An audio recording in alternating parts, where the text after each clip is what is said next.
আষাঢ়ে গল্পে যেমন ব্যাঙের বিয়ে শোনা যায়, তেমনি বাঙালির লোকজ সংস্কৃতিতেও ব্যাঙের বিয়ে মানে আনন্দ, প্রার্থনা আর উৎসবের এক অনন্য রূপ। আর বৈশাখ এলেই সেই লোকজ রং যেন আবারও গাঢ় হয়ে ওঠে। নতুনের আহ্বান, উৎসবের ডাক আর শেকড়ে ফেরার এক উপলক্ষ। সেই আবহে জাহাঙ্গীরনগর বিশ্ববিদ্যালয়ের ক্যাম্পাস জুড়ে তৈরি হয় এই ভিন্ন দৃশ্য। কলাভবনের সামনে চোখে পড়ে রঙিন মোটিভ, দেয়ালে আঁকা চিত্র আর চারপাশে ছড়িয়ে থাকা উৎসবের ব্যস্ততা। ব্যাঙের বিয়ে হবে, এটাকে বলে ব্যাঙের পানচিনি। এই আয়োজনের কেন্দ্রবিন্দুতে ছিল এক ব্যতিক্রমী অনুষ্ঠান, ব্যাঙের বিয়ে। নতুন কলাভবন থেকে বরপক্ষ সেজে প্রতীকী পুরুষ ব্যাঙ শোভাযাত্রা করে এগিয়ে আসে। গানের তালে তালে পৌঁছে যায় পুরনো কলাভবনে, যেখানে অপেক্ষায় ছিল কনে ব্যাঙ।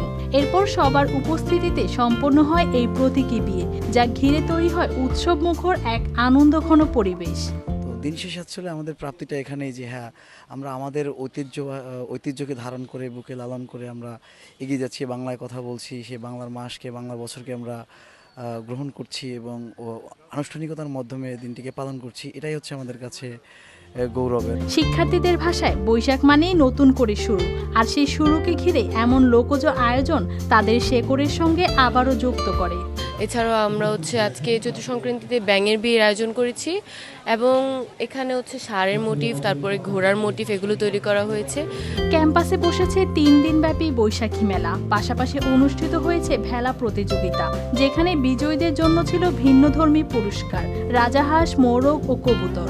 আমরা এই পাঁচদিনের প্রোগ্রামটা করতেছি, তো সেখানে দুটো ব্যাঙ, একটা মেয়ে ব্যাঙ আর একটা ছেলে ব্যাঙ, এই দুটোকে আমরা এখানে নতুন কলা এবং পুরাতন কলা দুটো মিলে বিয়ের অনুষ্ঠান করা হবে। বৈশাখের আগমনী বার্তা যেন এভাবেই ছড়িয়ে পড়ে লোকজ সংস্কৃতি, রং আর আনন্দের মধ্য দিয়ে, যা মনে করিয়ে দেয় উৎসব মানেই শুধু আনন্দ নয়, শেকড়ের কাছাকাছি ফিরে যাওয়ারও এক অনন্য উপলক্ষ।